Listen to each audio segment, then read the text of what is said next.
Welcome to True Crime Stories. Details about the three Chiefs fans has changed again as the fifth friend spoke out.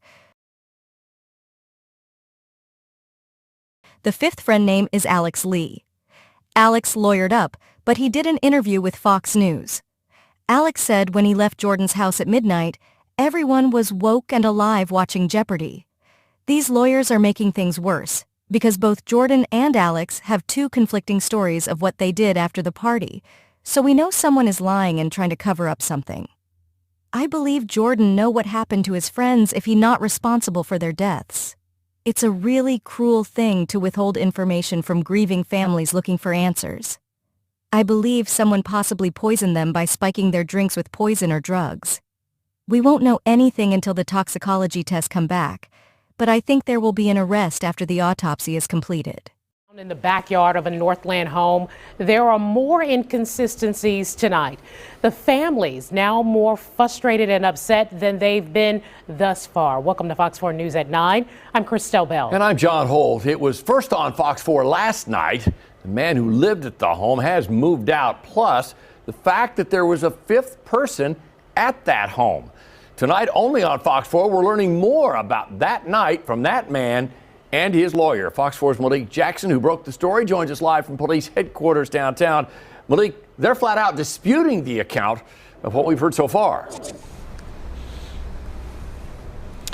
John and Christelle, I spoke on the phone with that fifth man, and he said without hesitation he was not the last person to see these three men alive. That is a claim that Jordan Willis's attorney made last night, that today he is walking back. The attorney for this fifth man says his client left the home just after midnight, and when he left, all four men were still there. They were still awake, and they were watching TV.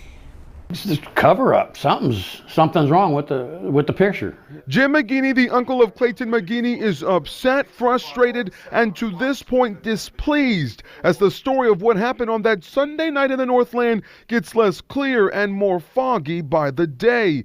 John Paserno, the attorney for the man who lived at the home, has had an evolving story since Friday. First, he said the fifth person was still there when the three men died. He would change his tune in a News Nation interview hours later. Before he fell asleep, they were going to leave.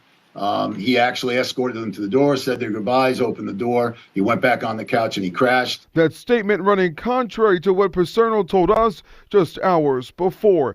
In an exclusive conversation with Fox 4, the fifth man's attorney, Andrew Tauch, tells us his client arrived at the home around 7 p.m. He left just after midnight, and when he left, all three men and Jordan Willis were alive and watching Jeopardy! Tauch says his client then received a text from Clayton McGinney's fiancée and Ricky Johnson's mother on Tuesday, inquiring about their whereabouts. At that point, he texted Willis and Johnson. He never got a response. That's another inconsistency. Willis's attorney said his client never received any text, just messages through Facebook. We contacted Paserno about this, and he declined to comment. Man up.